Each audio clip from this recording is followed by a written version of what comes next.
السلام علیکم۔ میں ہوں آپ کی رائٹر ایمان فاطمہ۔ میں حاضر ہوئی ہوں قسط نمبر 18 کے ساتھ، میں تیرے قربان۔ اگر آپ نے میرا چینل سبسکرائب نہیں کیا تو پلیز میرا چینل سبسکرائب کر دیجیے گا اور بیل آئیکن پہ دبا کر ہر آنے والی ویڈیو کو سب سے پہلے دیکھیے۔ اب چلتے ہیں ہم اپنی آج کی ایپیسوڈ کی جانب۔ کیا ہوا بیبس؟ نکل گئی ہوا؟ وہ طنزیہ لہجے میں بولا۔ چلے تمہیں بتاتے ہیں آج کیا ہوتا ہے۔ صوفیہ نے اس کی تھوڑی سے پکڑ کر کہا، پہلے میں نے سوچا کہ تمہارے ساتھ سہاگ رات مناؤں گا اور چھوڑ دوں گا، مگر میری ڈارلنگ نے مجھ سے کہا کہ اس سے بھی بڑا کام کرو، سیج پھولوں کی سجانا روز اور اس کے ساتھ وہ پل گزارنا جو تمہارے ہونے چاہیے، اور اس سے تم جلد اپنی اوقات پہ آ جاؤ گی۔ وہ صوفیہ کو پیچھے سے باہوں میں بھرتے ہوئے بولا، یہ وہ تھپڑ ہے جو کہ تمہارے منہ پر ایسے پڑا کہ آواز بھی نہیں آئی۔ اس دن تم مجھے میری اوقات بتا رہی تھی نا، تم تو ایک طوائف سے بھی گئی گزری ہو۔ طوائف کو تو پھر کوئی مرد منہ لگا لیتا ہے، مگر تمہیں تمہارے شوہر نے لگانا ہی نہیں چاہتا۔ صوفیہ نے کاٹدار لہجے میں کہا، اب تم یہاں آرام کرو، میں اور صوفیہ اپنے ہنی مون سویٹ میں جا رہے ہیں۔ ہاں اگر رونے کو دل کرے نا تو چلا چلا کر بھی رو لینا، کیونکہ یہ کمرہ ساؤنڈ پروف ہے تو کسی تک آواز بھی نہیں جائے گی، وہ طنزیہ انداز میں بولا، اور پھر صوفیہ کا ہاتھ پکڑ کر روم سے نکل کر اسی فلور پہ بنے ایک دوسرے روم میں آ گیا۔ چلو شرٹ اتارو اور ہم دونوں کچھ پکس لیتے اور تمہاری بیوی کو جلانے کے کام آئیں گی، صوفیہ نے کہا، اور پھر اس نے شرٹ اتاری۔ دونوں نے بیڈ پر نیم دراز ہو کر ایسے پکس لی کہ دیکھنے سے ہی لگے کہ وہ دونوں کتنے کلوز آ چکے ہیں۔ میرے خیال میں اب بس کرتے ہیں، تم بیڈ پہ آرام کرو، میں وہ صوفے پہ جا کے بیٹھ جاتا ہوں، وہ اسے سہولت سے دور کرتے ہوئے بولا۔ میں چاہتی ہوں کہ آج میں اپنی ہر حد کو بھول جائیں، ہم دونوں کو اپنے رشتے کو آگے بڑھانا چاہیے، میرا دل چاہتا ہے میں مکمل طور پر تمہاری ہو جاؤں، صوفیہ نے اس کا بازو کھینچ کر اپنے قریب کرتے ہوئے کہا۔ میں بنا تم سے نکاح کے اپنا اور تمہارا رشتہ کیسے آگے بڑھا دوں؟ تم اچھے سے جانتی ہو کہ میری موم نے ہمیشہ کہا کہ اس طرح کا ریلیشن زنا پر مبنی ہوتا ہے، عمار نے کہا۔ اسے شاید یہ نہیں پتا تھا کہ وہ زانی بن چکا جب وہ بلا دڑک کسی غیر محرم کو اپنے گھرے لگاتا اور دیکھتا اور کس کرتا ہے۔ اس کے نزدیک تو یہ شاید گناہ بھی نہیں تھا۔ وہ مکمل جسمانی تعلق کو زنا پر محمول کرنے والے لوگ یہ نہیں جانتے کہ کسی غیر محرم عورت کا خوشبو لگا کر مردوں کی محفل سے گزرنا بھی زنا ہے، اور کسی مرد و عورت کا کسی عورت کو جان بوجھ کر نگاہ اٹھا کر دیکھنا بھی زنا ہے۔ کیا تم ہر وقت موم موم کرتے رہتے ہو؟ تمہاری موم یہاں نہیں ہے تو کس چیز کا ڈر؟ اور پلیز اپنی موم کی اتنی مت سنا کرو، میری بھی خواہشات کا احترام کر لیا کرو۔ 2 سال سے تمہارے ساتھ ریلیشن میں ہوں، مگر تم نے مجھے چھوا نہیں ہے، صرف اور صرف اس لیے کہ تمہاری موم نے تمہارے ذہن میں خرافات بھری ہیں۔ باقی اگر تمہیں لگتا ہے کہ نکاح کر کے پھر تم چھونا چاہتے تو میں نکاح کے لیے تیار ہوں۔ صوفیہ کی بات پہ وہ بے یقینی سے اسے دیکھنے لگا۔ کیا ہو گیا ہے تمہیں صوفیہ؟ تم شاید بھول چکی ہو کہ ہم جب ریلیشن میں آئے تو ہم نے یہ عزم کیا تھا کہ ہم ایک دوسرے سے نکاح نہیں کریں گے، وہ تلخ لہجے میں بولا۔ ہاں جانتی ہوں کہ یہ کہا تھا، مگر میری بھی خواہشات ہیں، اور تم بنا نکاح کے فزیکل ریلیشن بنانا نہیں چاہتے تو ہم کچھ عرصے کے لیے نکاح کر لیتے ہیں۔ اگر ہمیں لگا کہ ہم ایک دوسرے کے ساتھ زندگی گزار سکتے ہیں تو نکاح قائم رکھیں گے، ورنہ الگ ہو جائیں گے۔ ویسے بھی میں جس کنٹری میں رہتی ہوں وہاں نکاح کی کوئی اہمیت نہیں ہے، مجھے تو خود سمجھ میں نہیں آتا یہ نکاح سے ہوتا کیا ہے۔ میں ایک عیسائی گھرانے سے ہوں اور انڈیا میں پیدا ہوئی، میں نے وہاں کئی مسلمانوں کو اس طرح کسی لڑکی کے ساتھ ریلیشن رکھتے دیکھا ہے، وہ بنا نکاح کے کچھ عرصے تک ایک دوسرے کے ساتھ فزیکل ریلیشن میں رہتے ہیں۔ دوسری بات، اگر نکاح سے وہ محرم بن جاتا ہے تو پھر تمہارے ہاں ایک ہندو مرد اور عورت کا مسلمان مرد اور عورت سے نکاح کیوں نہیں مانا جاتا؟ ہمارے ہاں تو وہاں ایسی شادیاں ہوتی ہیں، وہ سب کے سب کامیاب زندگی گزار رہے ہیں، اور بنا شادی کے بھی کئی لوگ اپنے ریلیشن کو آگے بڑھاتے ہوئے زندگی گزار رہے ہیں، مگر تم پاکستانی ایک ہی چیز میں اٹکے ہو۔ عجیب حال ہے۔ صوفیہ پھٹ پڑی، اور عمار کے پاس ان باتوں کا جواب نہیں تھا۔ دین سے دوری کا یہی انجام ہوتا ہے کہ انسان ایسے ہی لاجواب ہوتا ہے۔ کیا سوچ رہے ہو اب؟ کیا ارادہ ہے؟ صوفیہ نے کہا۔ مجھے بہت نیند آئی ہے صوفیہ، وہ لب بھینچ کر رخ پھیر گیا۔ جسٹ گو ٹو ہیل، وہ ترک کر بولی، اور پھر اپنا بیگ اٹھا کر وہاں سے نکلتی چلی گئی۔ وہ اپنا ماتھا مسلتا ہوا بیڈ پہ آ کر بیٹھ گیا۔ اگر آپ نے میرا چینل سبسکرائب نہیں کیا تو پلیز میرا چینل سبسکرائب کر دیجیے گا، اور بیل آئیکن پہ دبا کر ہر آنے والی ویڈیو کو سب سے پہلے دیکھیے۔ اب چلتے ہیں ہم اپنے اگلے سین کی جانب۔ اگلا سین، امیرہ ساکی تو جامد سے بیڈ پہ بیٹھی تھی، اور پھر لہنگا سنبھالتی اٹھ کر واش روم میں آئی اور مرر میں خود کو دیکھا۔ وہ اس قدر سالونے روپ میں بھی وہ اجڑی ہوئی لگ رہی تھی۔ اس نے نم آنکھوں کو زور سے مسلا اور ڈیپ ریڈ کلر کی لپسٹک کو بے دردی سے مسلنے لگی۔ وہ اس کے ہونٹوں کے ارد گرد پھیل گئی تھی۔ پھر وہ روتی ہوئی زمین پہ بیٹھ گئی۔ جب جی ہلکا ہوا تو اس نے کھڑے ہو کر خود کو دیکھا۔ براؤن آنکھیں سرخ ہوئی تھی اور گندمی رنگت بھی رونے سے سرخ ہوئی تھی۔ نہیں امیرہ چودھری، تمہیں رونا نہیں بلکہ رلانا ہے۔ اب یہ امیرہ چودھری عمار افندی کو ناکوچنے چبوائے گی۔ میں اب روؤں گی نہیں بلکہ رلاؤں گی۔ عمار افندی، تم نے انتقام کے لیے شادی کی مجھ سے، تو اب میں تمہیں بتاؤں گی کہ تم نے اپنے سر کون سی مصیبت مول لے لی ہے۔ وہ دل ہی دل میں اس سے مخاطب ہوئی۔ پھر وہ چہرہ دھو کر واش روم سے نکلی اور شاپنگ بیگ سے وہ اپنا ڈریس نکالا اور چینج کر کے وہ آ کر بیڈ پہ لیٹ گئی۔ نیند آنکھوں سے کوسوں دور تھی، مگر سونا چاہتی تھی۔ پھر کروٹیں بدلتے بدلتے اس کی آنکھ لگ ہی گئی۔ اگلا سین، عالیار نے جلدی سے شرٹ پہنی اور تیزی سے یسریٰ افندی کے روم کی طرف بڑھ گیا۔ اس نے دروازہ نوک کیا تو یسریٰ افندی نے دروازہ کھولا اور حیرانگی سے اسے دیکھا۔ کیا ہوا علی؟ اس نے پوچھا۔ آپ میرے ساتھ چلیں موم، اس نے کہا اور ان کا ہاتھ پکڑ کر کمرے کی طرف بڑھ گیا۔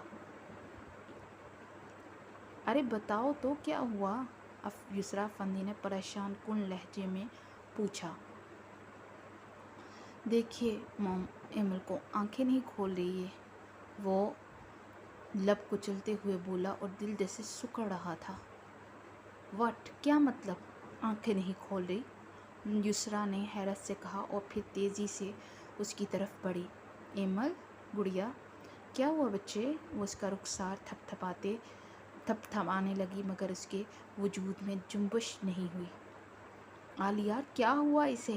یسریٰ افندی نے متوحش لہجے میں پوچھا تو وہ لب بھینچ کر نگاہیں چرا گیا۔ سمینا آنٹی ڈاکٹر ہیں، ان کو فون کر کے بلائیں نا، اس نے لب کاٹتے ہوئے کہا۔ ہاں میں بلواتی ہوں، وہ کہہ کر باہر نکل گئی۔ عالیار اس کے پاس آیا اور اس کے سر کے نیچے ہاتھ رکھ کر اسے اونچا کر کے خود کے قریب کر لیا۔ اے مائی لو، پلیز اوپن یور آئیز۔ کیوں جان نکال رہی ہو میری؟ عالیار بے تابی سے اس کے رخسار کو اپنے لبوں سے ہلکا سا چھوتے ہوئے بولا، مگر دوسری طرف ہنوز خاموشی تھی۔ کچھ دیر کے بعد یسریٰ اندر داخل ہوئی تو وہ ان کے ساتھ ڈاکٹر سمینا تھی۔ انہوں نے چیک کیا اور پھر منہ اور ناک پہ ہاتھ رکھ کر اسے دبایا تو اس نے گہرا سانس لیا اور کھانستی ہوئی آہستہ سے آنکھیں کھول کر ارد گرد دیکھا۔ عالیار تیزی سے اس کی طرف بڑھا تو وہ متوحش انداز میں اٹھ کر بیٹھ گئی اور اپنے اوپر لی چادر کو زور سے دبوچ کر اسے خوفزدہ نگاہوں سے دیکھنے لگی۔ ایمی میری جان، ٹھیک ہو تم؟ عالیار نے اس کے رخسار پہ ہاتھ رکھنا چاہا تو وہ آنکھیں بند کر کے چیخیں مارنے لگی۔ ایمل گڑیا کیا ہو گیا؟ یسریٰ نے کہا تو وہ ان کے سینے میں اپنا چہرہ چھپا کر تڑپ تڑپ کر رونے لگی۔ عالیہ بیٹے آپ باہر جاؤ۔ سمینہ کی بات پہ لب پینچ کر وہ پول سائڈ ایریا میں آ گیا جہاں سے اندر کا منظر دکھ رہا تھا۔ یسریٰ اسے بمشکل سنبھال رہی تھی اور اسے چپ کروا کر سمینہ کی دی ہوئی ریلیکسنگ ٹیبلٹ دی، اور سمینہ کے جانے کے بعد یسریٰ اس کے پاس ہی بیٹھی رہی اور وہ لب بینچے باہر پول سائڈ پہ کھڑا تھا۔ پھر اس کے سونے کے بعد یسریٰ باہر آئی تو وہ وہاں پڑی کین کی کرسی پہ بیٹھ گیا۔ علی، مجھے تم سے یہ امید نہیں تھی۔ آج تم نے مجھے بہت مایوس کیا۔ اس بچی کو چند گھنٹوں میں اتنا خوف زدہ کر دیا کہ وہ تمہیں دیکھ کر چیخیں مار رہی تھی۔ اسے کچھ وقت درکار تھا، مگر تم نے کیا کیا؟ اس کی مرضی کے خلاف۔ چھی! یسریٰ افندی نے بات ادھوری چھوڑ دی تو وہ شرمندگی سے جیسے زمین میں دھنس گیا۔ اگر آپ نے میرا چینل سبسکرائب نہیں کیا تو پھر سے ریکویسٹ کر رہی ہوں کہ میرا چینل سبسکرائب کر دیجیے گا۔ آگے خدا کا واسطہ مزید کچھ غلطی مت کرنا، جا کر آرام کرو، وہ تلخ لہجے میں بولتی باہر نکل گئی۔ عالیہ بوجھل دل کے ساتھ آ کر اس کے پہلو میں لیٹا اور جھک کر اس کے ماتھے پہ لب رکھ دیے۔ آئی ایم سوری میری جان۔ وہ اس سے دل ہی دل میں مخاطب ہوا اور پھر اس کے قریب ہو کر سو گیا۔ صبح اس کی آنکھ کھلی تو وہ اس کے بازو پر سر رکھے سو رہی تھی۔ عالیہ ساکت سا لیٹا رہا اور پھر اس کے رخسار کو تھپ تھپا کر اسے پکارنے لگا۔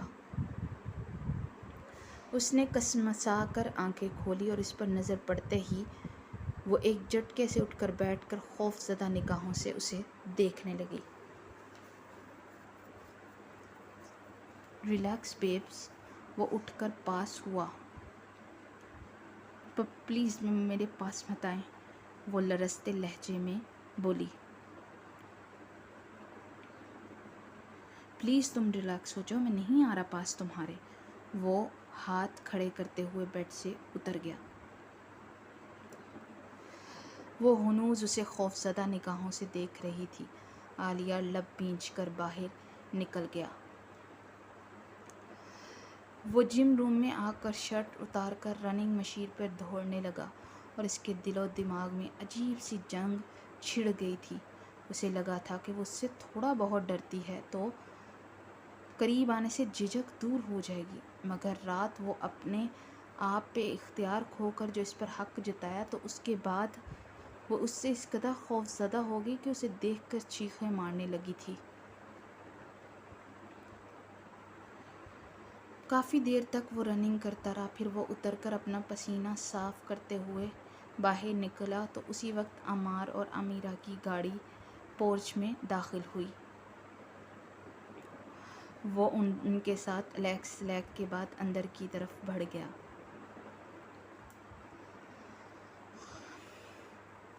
ارے آ گئے میرے بچے، یسریٰ افندی نے کہا اور پھر امیرہ سے بہت محبت اور پیار سے ملی۔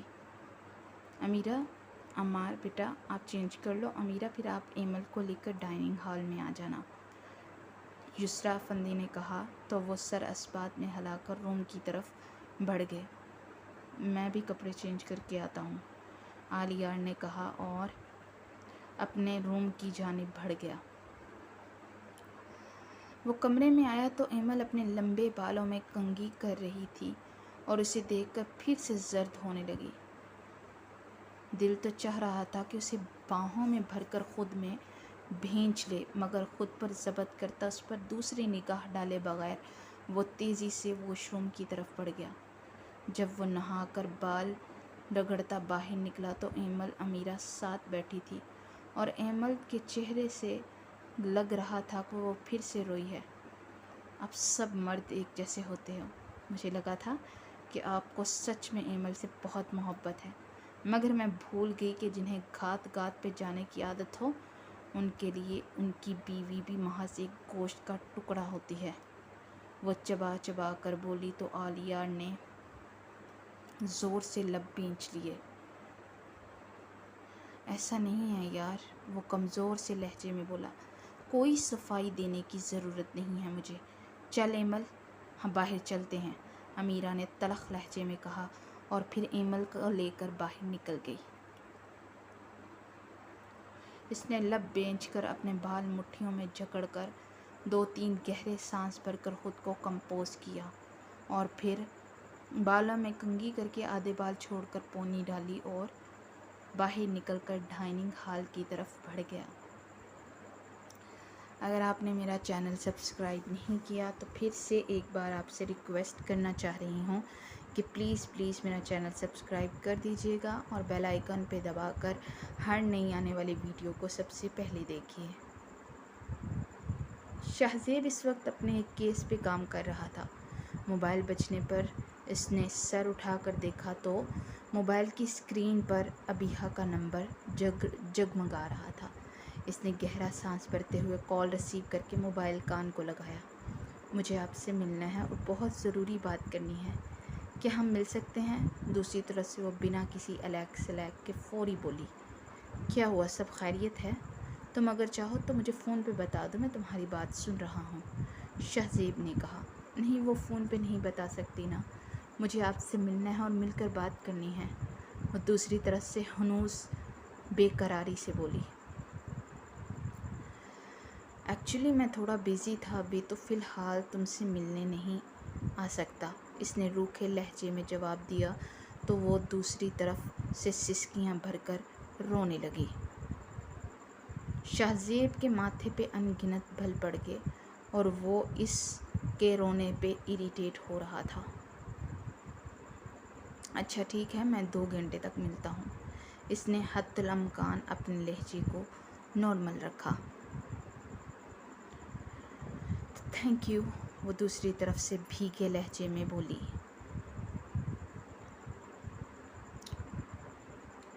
اب میں کام کر لوں کیا؟ جی، آپ جلدی سے کام ختم کر لیں، خدا حافظ، اس نے جلدی سے کہا اور کال کاٹ دی۔ شہزیب سر جھٹک کر دوبارہ سے اپنے کام میں مصروف ہو گیا۔ 2 گھنٹے بعد وہ ابیحہ کے بتائے ہوٹل میں پہنچا تو وہ آلریڈی وہاں انتظار کر رہی تھی۔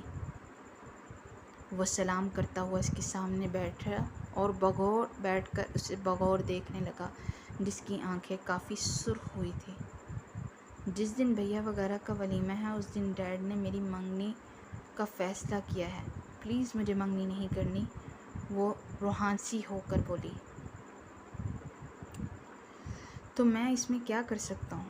میں جانتا ہوں کہ اگر رشتہ بھیجا تو تمہارے ڈیڈ کبھی نہیں مانیں گے، اور ہو سکتا ہے کہ میری فیملی بھی نہ مانے تمہارے لیے، اس لیے میں کوئی امید نہیں دلا سکتا تمہیں، شہزیب نے اسپاٹ لہجے میں کہا۔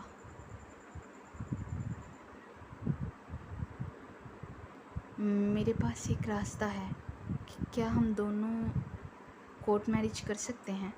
وہ امید بھرے لہجے میں بولی تو شہزیب اسے دیکھ کر رہ گیا۔ اپنے پیرنٹس کے خلاف جا کر کورٹ میرج کرنا مجھے مناسب نہیں لگتا، شہزیب نے کہا۔ پلیز شاہو، میں آپ کے بنا مر جاؤں گی۔ کل رات جب گھر جا کر ڈیڈ نے موم کو یہ بات بتائی تو میں نے سن لی اور آپ نہیں جانتے ایک پل کے لیے نہیں سو پائی، آپ سے بچھڑنے کے خیال سے میری جان جاتی ہے، وہ نم لہجے میں بولی۔ یہ تمہارا وقتی جنون ہے ابیحہ، تم سنبھل جاؤ گی جلد ہی اور مجھے بھول جاؤ گی جب تم اپنی نئی زندگی میں قدم رکھو گی۔ شہزیب کی بات پر اس نے بے یقینی سے اسے دیکھا۔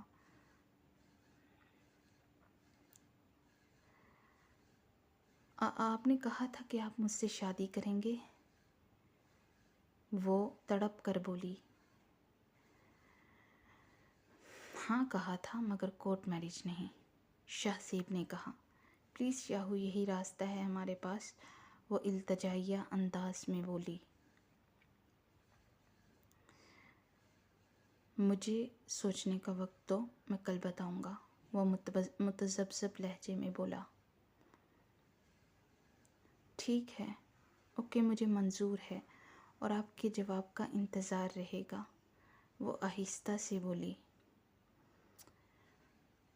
پھر شاہ زیب تھوڑی دیر بیٹھا اور ہیڈ کوارٹر کے لیے نکل گیا، اور چیف سے نئے کیس پر بات کرنے کے بعد وہ جب رات کے گھر لوٹا تو سیدھا بڑے بابا کے روم میں آیا تو وہ راکنگ چیئر پہ گمسم سے آنکھیں موندے بیٹھے تھے۔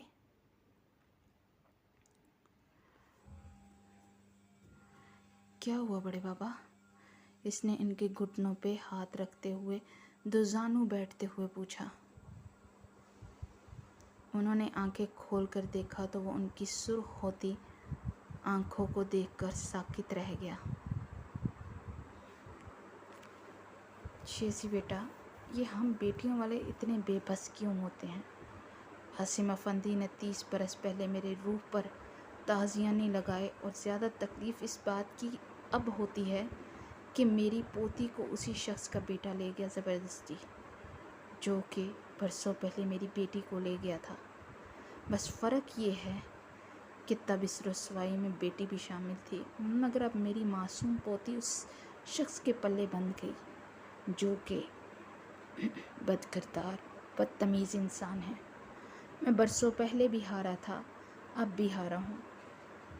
پتہ ان دنوں جب عاصم افندی کا سامنا ہوا تو اس کی نگاہیں تمسخر اڑا رہی تھی۔ میرا جی چاہتا تھا کہ زمین پھٹے اور میں اس میں سما جاؤں۔ دل سے آہ نکل رہی کہ خدا کرے اس کی لاڈلی بیٹی بھی اسے وہی زخم دے جو میری بیٹی نے دیا تھا، وہ ویسے ہی بغاوت پر اترے جیسے میری بیٹی کو اس نے بغاوت پر اکسایا تھا، پھر اسے پتہ لگے کہ بیٹیوں کے باپ کتنے بے بس ہوتے ہیں۔ بڑے بابا کی بات پہ وہ ساکت و جامد سا انہیں سن رہا تھا، اور جو فیصلہ دشوار لگ رہا تھا وہ ایک پل میں ہو چکا تھا۔ آج کے لیے بس اتنا ہی۔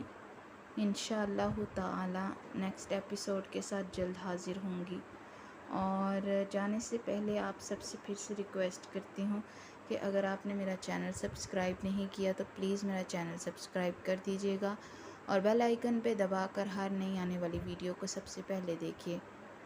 اور اس کے ساتھ ہی اپنی رائٹر ایمان فاطمہ کو اجازت دیجیے۔ اللہ نگہبان۔